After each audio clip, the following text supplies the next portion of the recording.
Muito bom dia, boa tarde, boa noite para você que nos assiste aqui no canal da Pedras Vivas. Nós estamos muito felizes por esse terceiro episódio do Table PV, a mesa da Pedras Vivas. Se você ainda não assistiu os outros dois, tá aqui na descrição do vídeo. Fique à vontade, que Deus possa te abençoar, encorajar você através desse vídeo. Mas hoje é um dia muito especial, poderoso, que eu estou aqui com um líder forte, um amigo, um homem de Deus, futuro pastor da Pedras Vivas, e ele vai trazer muita luz para nós, porque muitos homens e mulheres, eles são chamados por Deus e enfrentam um dilema silencioso, que é o quê? Muitos se desviam do caminho do Senhor quando se encontram no relacionamento de namoro ou num casamento esfria. Como que eles vivem o chamado deles sendo casados?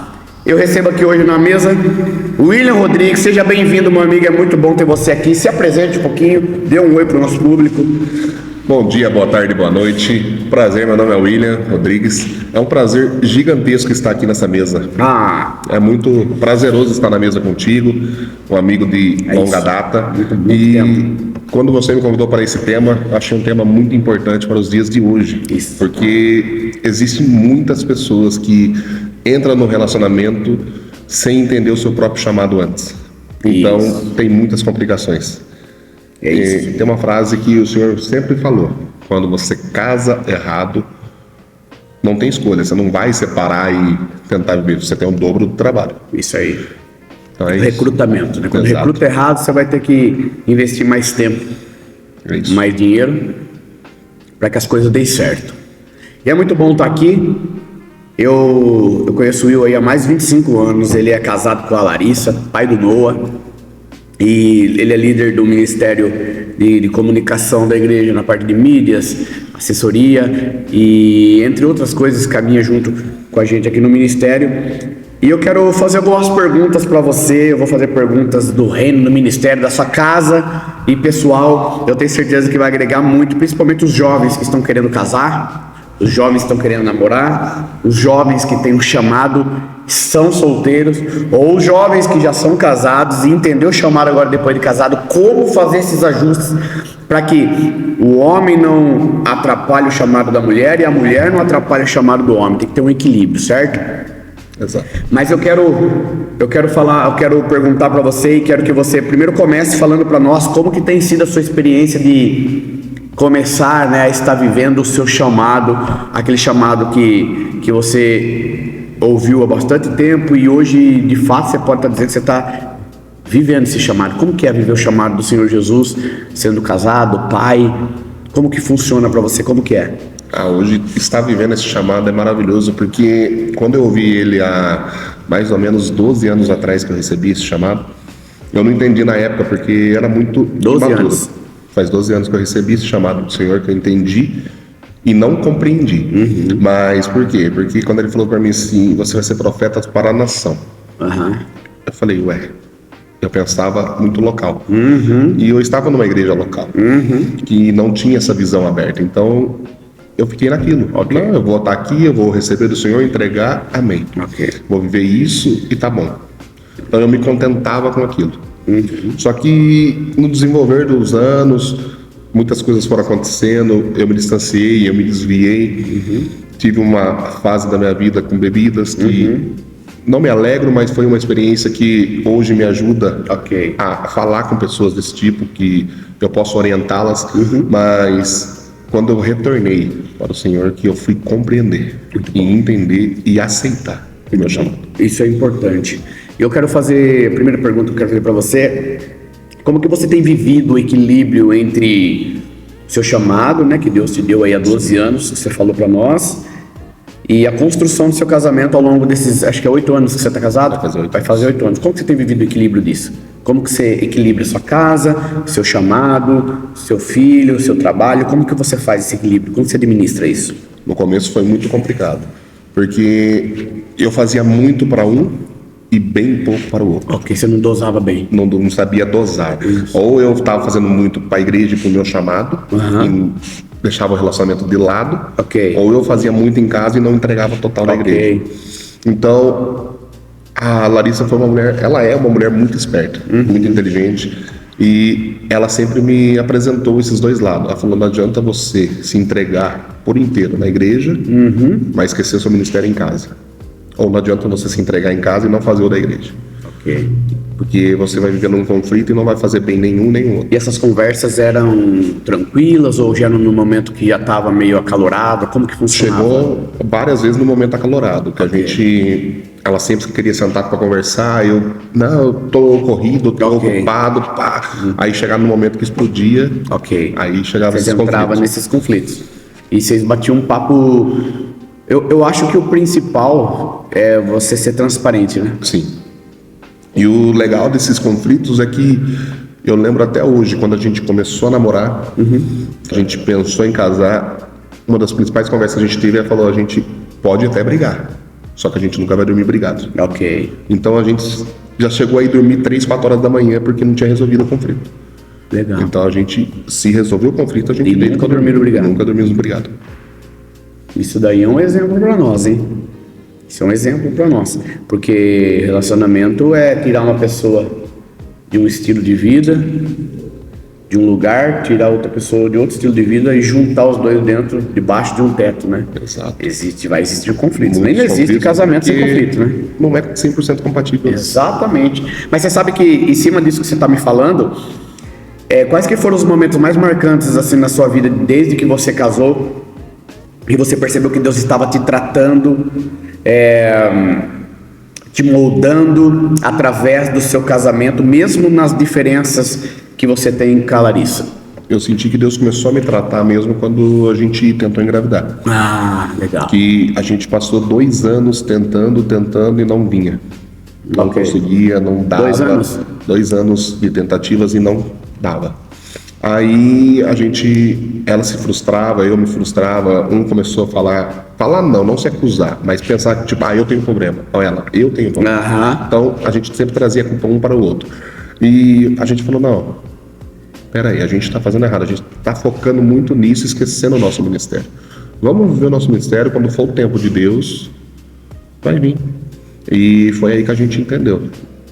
Quando a gente começou a cuidar do ministério, cuidar do nosso chamado, cuidar da nossa casa, Deus falou: agora vai ser. Muito bom, cara. Minha mãe falava uma frase que eu acho que vai fazer sentido nisso, que é quando você cuida das coisas de Deus, Ele vai cuidar das suas coisas. É mais ou menos isso que você viveu? É mais ou menos isso. Porque em 2018, quando eu casei, eu recebi uma palavra de um amigo. Ele, do nada não, porque a gente sabe que o Espírito Santo age, mas ele do nada chegou em mim no casamento e falou: cara, eu tenho um versículo para te entregar. Esse versículo eu carrego até hoje, que é Eclesiastes 3:1. Tudo tem o seu tempo, e há tempo para todas as coisas. Isso. Então, sempre que eu me frustro ou entro num momento de desespero, esse versículo me vem à mente. Eu falo: não, Senhor, está no seu tempo, então eu vou respeitar. E foi assim que a gente começou a orar: Deus, que não seja feita a nossa vontade, se for um desejo da gente ser pai, dela ser mãe, vai ser no seu tempo. Se o Senhor falar que ela não vai engravidar e o Senhor permitir, a gente vai adotar. Senão a gente vai continuar vivendo. Muito bom. Fazendo o nosso chamado. É isso. E eu quero aproveitar aqui dessa conversa, pedir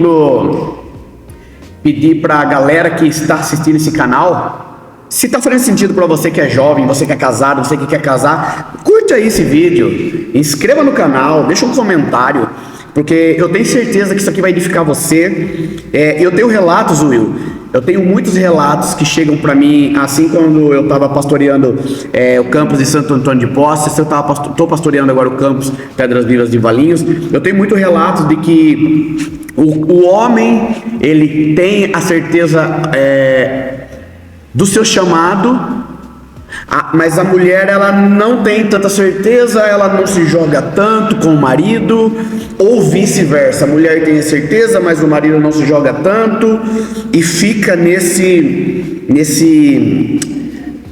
não é conflito, mas fica numa instabilidade que acaba desequilíbrio, que acaba desestabilizando o casamento. Fala para mim aí um conselho, como que é essa comunicação com a sua esposa, né, com a Larissa, sobre o seu ministério? Você já percebeu mudança com o tempo, conexões acontecendo de uma forma mais sutil, porque você é da Pedras Vivas, vai para 5 anos agora, você sempre liderou, hoje a Larissa ela é líder de toda a parte de evento do ministério, mas nem sempre foi assim. Sim, fala para nós um pouquinho, como que funciona, como que funcionou? No começo ela sempre foi fechada para isso, porque na nossa antiga igreja, ela, quando tinha oportunidade, era barrada. Okay. Então eu creio que criou um bloqueio nela. Ok. Então, quando ela chegou, ela falou, não, eu quero ser membro. Se você quiser servir, amém. Você pode servir, faz o que você achar melhor. Ok. Então, desde o começo, nunca teve um conflito nessa parte dela querer me bloquear. Ok. Foi totalmente ao contrário. Às vezes eu estava desanimado, não queria ir para a igreja. Okay. Não, vamos para a igreja. Ah, legal. Por quê? Porque eu creio que ela tinha um receio de eu desanimar, afastar e voltar para a vida antiga. Ok. Mas foi uma luta. Por quê? Porque quando eu cheguei nas Pedras Vivas, eu entendi meu chamado. E quando Deus falou para mim que seu chamado é ir para as nações, eu entendi que seria numa igreja apostólica. Ok. E quando eu cheguei na Pedras Vivas, o Senhor apresentou um ministério apostólico. Aí a parte mais difícil foi entregar isso para ela. Ok. Só que no começo ela falava, não, mas esse é o seu chamado, não o meu. Só que aí eu tive que compreender que o meu chamado também é o chamado dela. Porque quando a gente se casa, a gente se torna um. Isso. Aí, quando eu expliquei isso para ela, a gente sentou, ela falou, não, você tem razão. Hoje eu compreendo. Só que isso foi 2, quase 3 anos. Ah, então Levou um processo, não é de uma hora para outra. Ela relutou, eu relutei. E como que você lidava? Porque muitas das vezes eu tentava puxar ela. Ok. E esse é o maior erro. Fala mais sobre isso aí. Porque quando você quer puxar alguém, vai chegar uma hora que vai estourar. E muitas das vezes a gente quase estourou. Ah, mas vocês pensaram em terminar? Não. Porque a gente sempre entendeu que casamento é um só. Isso. Que Deus uniu, homem nenhum vai separar. Então, só que se você romper, ficar só puxando e romper, você vai viver numa vida de brigas inconstantes todos os dias. Então você não vai viver uma felicidade. E quando a gente compreendeu, na verdade eu compreendi, eu fiz o quê? Eu dei um passo para trás e comecei a andar do lado dela. Vamos, então a gente ia. Não vamos? Não, então tá bom, a gente vai desse jeito aqui, vamos começar devagar. Um passo de cada vez. Só que o conselho que eu queria dar junto a isso é que muitas das vezes você vai entrar em conflitos que vai surgir convites inesperados. Como que funciona Por isso? quê? Dia de culto é o dia que você mais vai receber convite. Ou você vai receber visita. Porque chega quarta-feira, 7 horas, começa a dor de cabeça. Ou começa alguém, vem jantar em casa. Chega no domingo de manhã, vou ir, vai almoçar, vamos fazer um almoço na sua casa. Aí a gente criou uma rotina. O que é a nossa rotina? Quarta-feira, 7 horas, tá com dor? Toma remédio e vai. Vai de qualquer jeito. Vai de qualquer jeito. Só vai. Por quê? Porque eu creio que Deus pode me curar. Amém. Então se Deus pode me curar em casa, Ele vai me curar na igreja do mesmo jeito. E a pessoa que casei ontem, fica naquele love, quer viajar, tal, e acaba esfriando aquela vida em comunidade. Como que não deixar o amor por Jesus se apagar ou se esfriar depois de um casamento? Você tem que ser bem claro antes de casar. Muito bom. Por quê? Porque se você pensa em casar, você tem que ser simplesmente leal. Mas não leal só à sua esposa.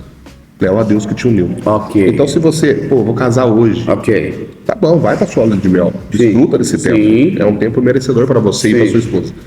Aí, dê uns dias, volta. A sua comunidade precisa de você, porque Deus te colocou ali para um chamado. Para você ser bom mordomo. É ser bom mordomo. Deus te entregou um dom, mas não te entregou para você viver só com ele para você, mas para distribuir esse dom. Então, muitas das vezes que você fala, poxa, eu preciso viajar, que eu preciso descansar. Só que semana passada você já estava viajando. Sim. Aí as pessoas, não, mas eu sou casado agora. Usa essa desculpa. Isso aí que eu Usa quero. essa velha desculpa. Muito bom. Eu acabei de casar, você já passou por isso. Só que no tempo de choro você está lá. Deus, eu preciso de ti. É agora, não tenho mais saída. Deus te deu a solução. Amém, Deus, obrigado. Mas e a comunidade? O que a comunidade fez por você? E o pastor que orou por você incansavelmente? E os irmãos da igreja que te abraçou? Nesse momento você vai abandonar? Isso. Nesse momento você vai deixar eles de lado? É uma fidelidade, então. Exato. É uma via de mão dupla. Não a fidelidade só com a tua esposa, mas também com Deus, com a comunidade. Ministério em si. Muito bom, cara, muito importante. Nessa caminhada sua, hoje eu acho que não se encaixa essa pergunta hoje, mas vai 2 anos, 3 anos atrás que você estava falando aí para nós que se puxava, se estourava, que se você acelerasse ela ia ficar para trás, tal. E o que te sustentava nesses bastidores, assim, nos momentos que você se sentia sozinho no seu chamado, você sentia aquelas dúvidas? O que te sustentava? Como que você fazia para se manter de pé, sendo sacerdote da sua casa? Eu já vi que você tinha essa dificuldade. O Espírito Santo me manteve muito firme. Ok. Eu tenho uma conexão com o Espírito Santo muito forte, porque eu tenho acesso muito fácil a ele. Porque é fácil para todo mundo, só que a gente tem pessoas que complicam. Então, eu sempre conversava com ele, eu sempre pedi orientação, sempre pedi discernimento, sempre pedi ajuda. Pai, não me deixe sozinho. Isso é importante. Aí, por mais que ela não quisesse viver ou servir ou viver o chamado, ela sempre me apoiou. Isso foi uma ponte que nunca me deixou enfraquecer, nunca me deixou cair. Porque ela falava, não, eu não quero viver isso agora. Eu não compreendi o que é isso para mim nesse momento, mas eu quero que você viva. Então vai. Então o Senhor sempre me acompanhou, o Senhor sempre esteve de perto, o Senhor sempre viu que eu sempre estava ativo. É culto na quarta, é evento na quinta, é conferência no sábado, no domingo, estava lá. E ela estava junto. Isso é bom. O bom é que ela sempre, mesmo não querendo servir, me apoiou. E isso até hoje. Muito bom. Muito bom. Fala para mim. Hoje, assim, na sua experiência aí, 8 anos de casado, tal, recebeu uma palavra profética 12 anos atrás, que tipo de oração ou apoio, assim, que você entende ser importante, que as pessoas mais precisam, tanto no casamento quanto no ministério? Uma oração importante? Uma oração importante é você sempre pedir discernimento. Para você entender o momento. Discernimento do Espírito. Exato, para você entender o momento que você vai viver. Por quê? Porque você vai viver um momento como casado e um momento do seu chamado. Se você viver um momento errado, você acaba com os dois. Legal. Você destrói o seu casamento e não vive completamente o seu chamado, porque você vai achar que você está pregando uma verdade, mas você vai estar pregando uma mentira. Porque você não vai estar pregando o que você vive. Discernir também deve ser discernir o tempo, as estações. Exato. A estação que você está, acho que é importante. O momento, o local. E antes de nós encerrarmos, eu queria que você desse uma ajuda, né, pra galera que tá nos assistindo. 3 perguntas importantes que um casal que está prestes a casar precisa fazer um pro outro, para que eles possam casar bem e ter uma vida de sucesso ministerial. Você consegue elaborar aí? Sim. 3 só, hein? Eu sei que tem várias, mas hoje vai ser só 3. 3 perguntas importantes, vai lá. Importantes. Você conhece o seu chamado? Isso é importante, porque você vai casar com uma pessoa que não sabe pra onde ela vai, né? Exato. Principalmente a mulher, né? Exato. Casa com um cara que é pastor itinerante, ela não vai ficar num lugar a vida inteira. Não é local. E aí ela não sabe disso, e aí depois que casa... Exatamente. Então a primeira pergunta é qual é o seu chamado? Exato. Você já recebeu o seu chamado? Ok. A segunda pergunta que eu perguntaria, no início eu não sabia, hoje eu entendo. Quanto que você ganha? Mas não é por causa de valor. Lógico. É só para saber se o que você ganha sustenta o que você gasta. Porque se você viver uma vida financeira errada, sua chamada não vai evoluir. Sua chamada não vai para frente porque você vai ficar preso. Muito bom. Então qual é o seu chamado e quanto você ganha? Isso é importante, porque as pessoas não querem saber disso, né? Só vai, depois que vai ver, né? Você sabe que eu fiz esse erro, né? Eu casei, eu lembro que eu casei em 2012, e aí no 2013 eu tava no último ano de faculdade, e a Aline também, cara. Eu lembro que ela chegou com o boleto da faculdade dela pra me pagar. Eu falei, mas o que é isso? Ela falou, boleto. Eu falei, mas e aí? Não, agora eu sou casado com você que paga. Exato. Eu falei, caramba, é mesmo. Você assumiu um compromisso. Isso é importante. E a terceira pra nós? Quem é você? Mas por que você perguntaria isso? Porque se você ainda não sabe que você é filho de Deus, você nunca acessou o espiritual. Então você não está pronto para viver um casamento ainda. se você realmente não se conhece. Legal. Você fala de identidade, então. Identidade. A pessoa tem que ter identidade. Exato. Então, qual que é o seu chamado, quanto que a pessoa ganha e se ela tem identidade. Exato. Caramba, São as três muito bom. perguntas básicas Muito que todo casal de namorado deve fazer um pro outro antes de pensar em casar. E você está num processo que está em LTP, né? Para quem não sabe, o programa LTP na Pedras Vivas é a liderança de treinamento pastoral, né? Exato. Você está nesse processo, daqui a um tempo você vai ser ordenado pastor da Pedras Vivas. E para nós encerrarmos essa mesa aqui, dá para a gente ficar aqui até amanhã. Olha para essa câmera aqui e dá um recado para os jovens casais, jovens casados, jovens que querem se casar. Uma palavra de encorajamento para eles viverem o chamado deles. Exato. Uma palavra de encorajamento que eu quero deixar para vocês hoje é rápida e simples. Quando você pensa em namorar já, antes de pensar em casar, você tem que ter em mente qual é o seu chamado, o para que você nasceu e para onde você vai. Se você entendeu esses 3 pontos, você tem que conhecer a pessoa que você pensa em casar, você tem que conhecer o chamado dela, porque às vezes seu chamado vai ser totalmente diferente do dela, ou vice-versa. Então, a partir do momento que vocês compreenderem isso e viu que dá certo de vocês ser um casal, começa a pensar em namorar. Mas um conselho: ouça o seu pastor. Glória. Não é pedir liberação, É isso aí. mas é honrar a vida do seu pastor, porque ele está orando inconstantemente por você. Então, se você falar com seu pastor falar que não é o momento, não comece, porque você vai desonrar a vida do seu pastor e não vai aceitar a liderança dele espiritual sobre você. Então, esse é o primeiro passo que você deve fazer. Muito bom, cara. Você sabe que nem sempre o cônjuge ele vai caminhar no mesmo ritmo do outro. Exato. Isso não significa fracasso, isso não significa derrota.